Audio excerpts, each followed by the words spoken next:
سب سے پہلے سب دوستوں کو السلام علیکم۔ دوستوں اس ویڈیو کے اندر بات کرنے والی ہیں پاکستان ٹیم کے اوپنر بلے باز شرجیل خان کے حوالے سے۔ دوستوں پاکستان ٹیم کے ہیڈ کوچ مصباح الحق کہتے ہیں کہ شرجیل خان کو کسی بھی صورت میں ویسٹ انڈیز کے خلاف سیریز میں شامل نہیں کریں گے۔ اسکواڈ میں تو شامل ہے لیکن پلینگ 11 میں شامل نہیں کریں گے۔ اس کی وجہ کیا ہے، اس حوالے سے آپ دوستوں کو مکمل رپورٹ بتانے والا ہوں۔ دوستوں اور پاکستان کرکٹ ٹیم کے سچے اور پکے فینز ہیں تو اس ویڈیو کو لائک کریں، چینل کو سبسکرائب کریں، بیل آئیکن دبا کر آل پر لازمی کلک کر دینا ہے۔ تو دوستوں بڑھتے ہیں ویڈیو کی جانب اور آپ دوستوں کو بتاتے ہیں اس حوالے سے مکمل تفصیل۔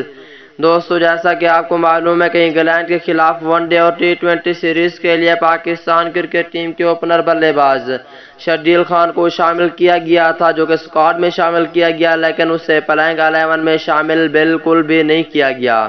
تو پاکستان ٹیم کے اوپنر بلے باز شرجیل خان کو پاکستان ٹیم کے اسکواڈ میں شامل کرنے کا کیا فائدہ جب اسے پلینگ 11 میں شامل ہی نہیں کرتے، کیونکہ دوستو اب مصباح الحق کہتے ہیں کہ ویسٹ انڈیز کے خلاف بھی پاکستان کرکٹ ٹیم کے اوپنر بلے باز شرجیل خان کو نہیں کھلائیں گے۔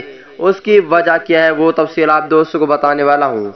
دوستو وہ یہ ہے کہ انہوں نے کہا ہے کہ اس کی پرفارم اچھی نہیں ہے اور اس کی فٹنس اچھی نہیں ہے، اس وجہ سے شرجیل خان کو ویسٹ انڈیز کے خلاف بھی شامل کرنا بہت مشکل ہے، لیکن پاکستان ٹیم کے سابق کپتان شاہد خان آفریدی بہت زیادہ زور دے رہے ہیں کہ شرجیل خان کو لازمی شامل کرنا چاہیے T20 سیریز میں ویسٹ انڈیز کے خلاف۔